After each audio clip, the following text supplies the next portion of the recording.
제가 오늘은 신혼부부를 위해서 선물 보따리를 하나 가지고 왔습니다. 내 집 마련을 정말 하기가 어려운 세상 아니겠습니까? 이럴 때 신혼부부를 위한 특별한 타운이 있다고 합니다. 바로 신혼희망타운인데요. 3기 신도시의 사전 청약 물량이 32,000가구 정도가 되고 있습니다. 그 중에 14,000가구죠. 절반 가까이 되는 물량이 바로 이 신혼희망타운으로 공급이 된다고 합니다. 이 신혼희망타운은 말이죠, 굉장히 좋은 담보 대출까지도 제공을 하고 있습니다. 그래서 지금 이 시간에는 바로 신혼희망타운에 대해서 제가 알아보도록 하겠습니다.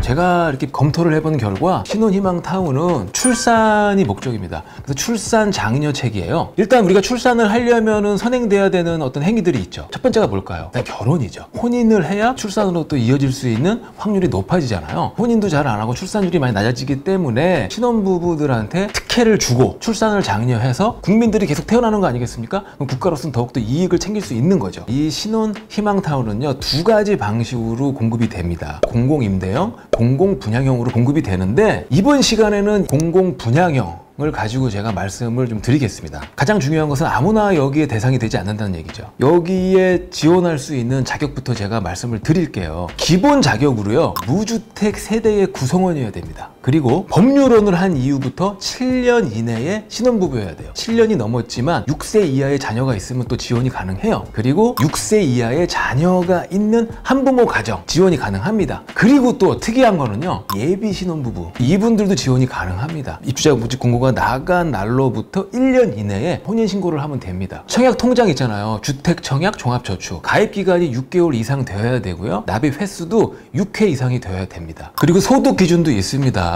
외벌이의 경우에 도시근로자 월평균 소득의 120%까지, 맞벌이 경우에는 130%까지 됩니다. 자산의 기준도 있습니다. 그래서 총 자산이 3억 300만 원 이하여야 됩니다. 부동산 자산 맞아요. 자동차 자산 맞아요. 그리고 금융자산이라고 있어요. 얘도 자산에 포함이 됩니다. 그리고 자산으로 인정되는 보험도 있습니다. 기타 자산 같은 경우에는 들고 있지는 않아요. 전세금 같은 거 집주인이 들고 있죠. 하지만 때가 되면 우리 수중으로 들어오잖아요. 이러한 것들도 기타 자산이 됩니다. 또 미수금 금액 있다, 다 자산이 포함이 됩니다. 그러니까 여러분이 이 자산 부분은 조금 심도 있게 평가하실 필요가 있으세요. 자, 그러면 이런 질문이 들어올 수 있습니다. 무주택 세대 구성원이어야 된다. 그런데 예비 신혼부부는요, 아직 결혼을 안 해서 세대를 구성하진 않았어요. 부부가 다 어머니 밑에 아버지 밑에 이렇게 같이 살 수가 있잖아요. 이런 경우는 어떡합니까? 우리 어머니 아버지 집 다 있는데. 예비 신혼부부는요, 조건이 달라요. 법률혼을 하고 나서 무주택 세대를 구성하시면 됩니다. 자, 그러면 또 분양 가격을 알아봐야죠. 비싸면 못 사잖아요, 그렇죠? 분양 가격은 다행히도 분양가 상한제가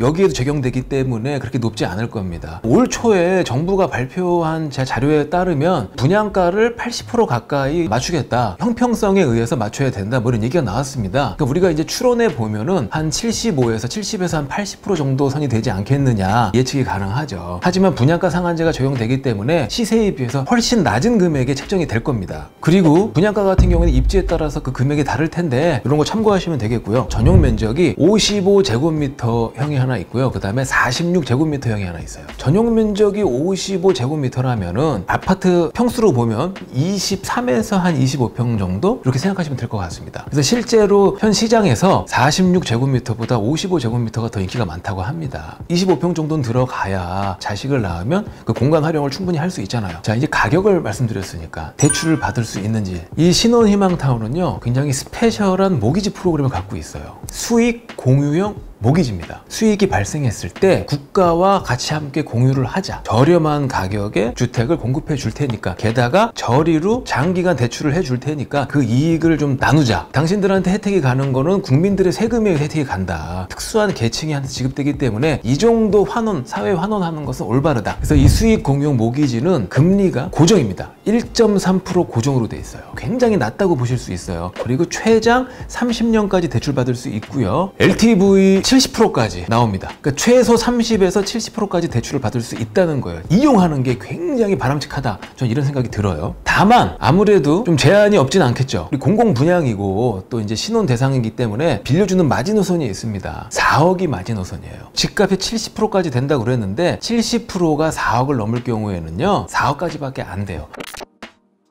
그러면 수익을 공유하면 어떻게 공유하는지 궁금하시잖아요. 수익이라는 것은 매매가라든지 일찍 갚을 수도 있잖아요. 그랬을 때 그 기준 시점에서의 그 주택 가격 빼기 분양가예요. 중간에 상환하게 되면 상환 시점에 이제 주택 가격을 평가를 하겠죠. 그래서 분양가를 뺀 나머지가 수익으로 잡히고 그 수익을 몇 프로가 국가가 가져가느냐. LTV가 클수록 정부가 좀 많이 가져가려고 합니다. 그리고 대출 기간이 짧을수록 국가가 더 많이 가져갑니다. 그리고 자녀를 낳지 않을수록 국가가 더 많이 가져가요. 무자녀, 그다음 한 명 있을 때, 두 명 있을 때 퍼센테이지 점점 줄죠. 최종적으로는 24년 이상을 대출 기간을 갖고 있고요. 자녀가 두 자녀면은 어떻게 됩니까? 10%밖에 안 가져간다는 겁니다.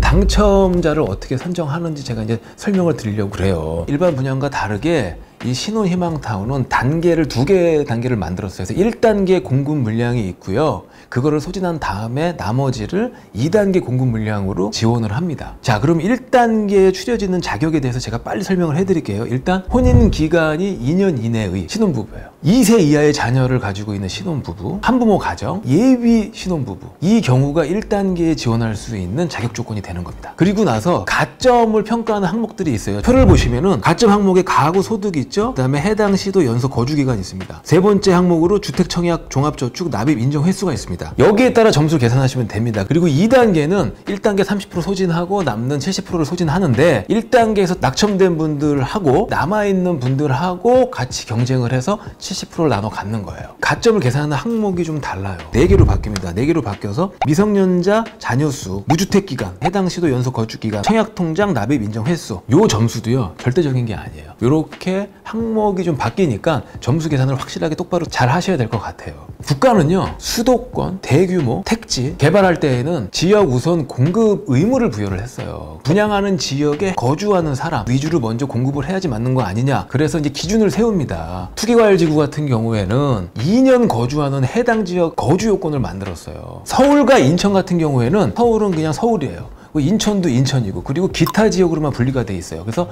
당해 지역이냐 기타 지역이냐. 근데 경기도는 다릅니다. 성남시를 예를 들어보겠습니다. 성남시 당해 지역 30% 공급이 들어가고요. 그 다음에 경기도 지역에 20% 공급이 들어가고 기타로 넘어가는 거예요. 50%가. 요거를 알고 들어가셔야 됩니다. 한 가지 더 중요한 거 있네. 투기과열지구에서는 당해 지역이든 경기도 지역이든 거주 요건에 해당되려면요 연속적으로 2년 이상 거주를 해야 우선 공급의 대상자가 될 수 있다는 것을요. 제가 그림을 그려볼게요. 성남시입니다. 여기는 대규모 택지 개발하는 지구예요. 엄청나게 넓은 운동장을 빌렸습니다. 정부가. 자, 신혼희망타운 분양을 합니다. 자격 조건은 7년 이하의 신혼부부, 그 다음에 6세 이하의 자녀가 있는 거기 조건에 해당되시는 분들은 다 안으로 들어오세요. 꽉 채웠습니다. 방송이 나와요. 문을 닫아주세요. 이 판이 끝날 때까지 아무도 못 나갑니다. 1단계 공급부터 먼저 할 테니까 1단계 조건에 해당되시는 분은 저 우측 사이드로 와주시고 나머지 분들은 이 좌측으로 가주세요. 이쪽에 아닌 분들은 다 자리에 앉으세요. 여기가 수도권 대규모 택지개발 지구이기 때문에 지역 우선 공급을 해야 된단 말이죠. 그래서 성남시 공급 30%가 먼저입니다. 1단계로 전체 물량의 30%가 갔고 그 전체 물량 30%의 30%가 성남에 2년 거주한 분들 먼저 공급이 될 거예요. 손 드세요. 그러면 이분들을 대상으로 해서 아까 제가 말씀드렸던 가점을 계산하는 거예요. 1단계에 적용되는 가점은 항목이 3개고 만점이 9점이라고 그랬습니다. 설사 전체적으로는 가점이 낮을 수도 있어. 대부분이 8, 9점인데 여긴 6점이 있을 수도 있어. 하지만 이분들끼리 경쟁이기 때문에 그 6점이 당첨이 될 수도 있는 거예요. 당첨자를 뽑습니다. 그리고 당첨자한테 말해요. 나가십시오. 황금으로 된 문을 통해서 나가면 돼요. 다시 또 방송이 나옵니다. 아까 성남 2년 살았는데 떨어진 분들을 포함해서 경기도에서 2년 사신 분들 손 드세요. 그러면 그분들을 상대로 해서 30%의 20%를 경기도민을 위해서 우선 공급을 합니다. 9점 만점의 점수로 다시 평가를 받아서 당첨자를 뽑아요. 그리고 당첨자를 내보내요. 그 다음에 떨어지는 사람들을 기타 지역으로 오는 거야. 이 사람들이 그 30%의 50%를 가지고 다시 당첨자를 뽑아요. 그래서 당첨자를 내보내면 1단계 공급이 끝나는 겁니다. 그러면 떨어지는 사람이 있죠. 자, 그럼 방송에 나옵니다. 앉아 계신 분들 일어나세요. 자, 이제 다 합치세요. 하고 2단계 공급이 들어가서 지금하고 똑같은 순서대로 성남에 2년 거주하면 손 드세요 해가지고 이제는 항목이 달라지죠. 항목이 4개 항목이 되면서 만점이 12점이 되잖아요. 그 점수로 당첨자를 뽑아내고 내보내고 넘기는 거야. 경기도로. 경기도 2년 이상 거주한 사람끼리 경쟁을 해서 뽑아내고 내보내. 그리고 마지막 남는 사람이 마지막으로 당첨자를 뽑아내고 내보내고 운동장에 저쪽에 출입문이 열리면서 떨어진 사람은 집에 가는 겁니다. 그렇다면 어떤 게 캐치가 됩니까? 만약에 성남에 2년 이상 거주했던 사람이다. 2년 거주했는데 2년 이하의 그 신혼부부라면 총 6번을 트라이할 수 있는 거예요. 그럼 확률이 더 높아지겠죠. 여기에 바로 그 결정적으로 알아야 될 게 있는 겁니다.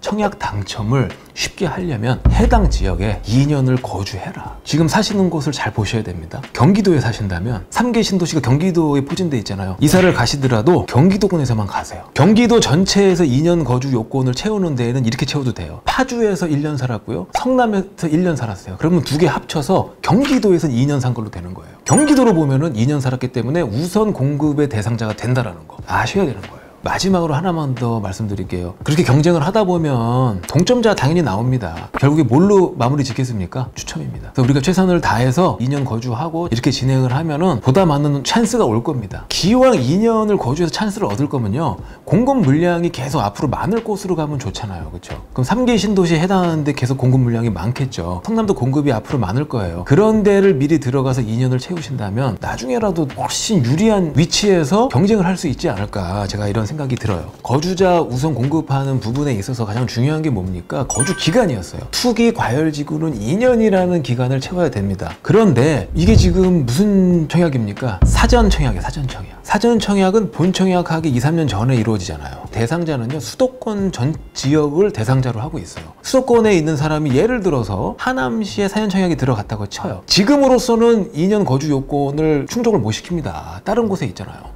그러나 본 청약까지 갔을 때 그 기간 안에 2년을 충족시키면 된 거라고 봅니다. 그래서 이런 분들은 걱정하지 마시고 충족 요건을 본 청약까지 달성시키면 됩니다. 2년 거주하시면 되는 거예요.